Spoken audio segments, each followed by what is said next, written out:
उत्तराखंड की कहानी, पहाड़, लोग और देवभूमि बहुत पहले की बात है, जब हिमालय की गोद में बसी यह धरती दुनिया से अलग, शांत और पवित्र थी। ऊंचे ऊंचे पहाड़, घने जंगल, बहती नदियां और बादलों से बातें करती चोटियां।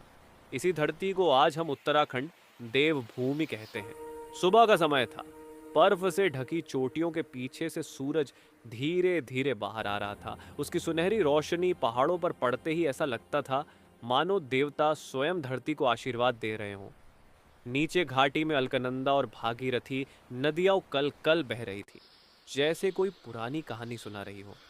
एक छोटे से पहाड़ी गांव में लकड़ी और पत्थर से बने घर के आंगन में दादाजी धूप में बैठे थे।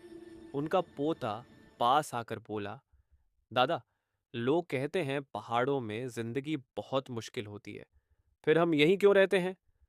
दादाजी मुस्कुराए। उन्होंने दूर पहाड़ों की तरफ देखा और बोले, बेटा, ये पहाड़ सिर्फ पत्थर और मिट्टी नहीं है। यही हमारी पहचान है, यही हमारा स्वाभिमान है।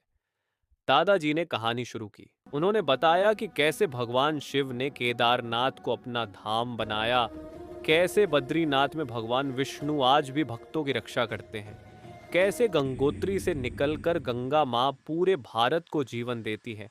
इसी वजह से इस धरती को देवभूमि कहा जाता है।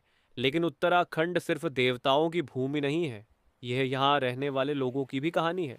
गांव में रहने वाली एक साधारण सी लड़की थी, गौरा। वह रोज सुबह जल्दी उठती, मंदिर की घंटी बजाती और फिर अपने काम में लग जाती। कभी घास काटना, कभी पानी भरना, तो कभी ऊबड़ खाबड़ पहाड़ी रास्तों से स्कूल जाना। ठंड, बारिश और बर्फ उसके लिए दुश्मन नहीं थे, बल्कि रोजमर्रा की जिंदगी का हिस्सा थे। एक दिन भारी बर्फबारी हुई, रास्ते बंद हो गए, शहर से संपर्क टूट गया।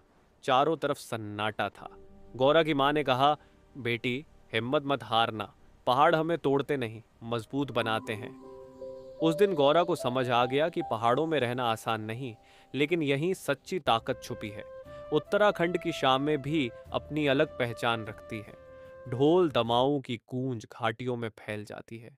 लोक गीतों में कभी बिछड़ने का दर्द होता है, तो कभी अपने गांव पर गर्व। बुरांश के लाल फूल जैसे पहाड़ों की धड़कन हो।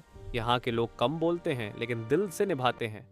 आज कई लोग रोजगार और सुविधाओं के लिए पहाड़ छोड़कर शहरों में बस गए हैं, लेकिन जब भी ढोल की आवाज़ सुनाई देती है या ठंडी हवा पहाड़ों की खुशबू लेकर आती है, तो दिल वापस उत्तराखंड की ओर खिंच जाता है। शाम ढलने लगी थी।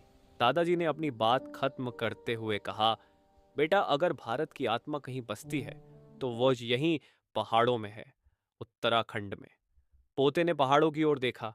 सूरज धीरे धीरे पहाड़ों के पीछे छुप रहा था। उसकी आंखों में अब सवाल नहीं थे, सिर्फ गर्व था, क्योंकि वह समझ चुका था, उत्तराखंड सिर्फ रहने की जगह नहीं, यह जीने का तरीका है। यही है मेरा उत्तराखंड, शांत, मजबूत और हमेशा अडिग।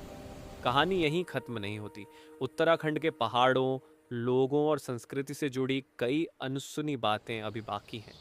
उन कहानियों और कुछ नई जानकारी के साथ अगली वीडियो में फिर मिलेंगे। जय देवभूमि उत्तराखंड।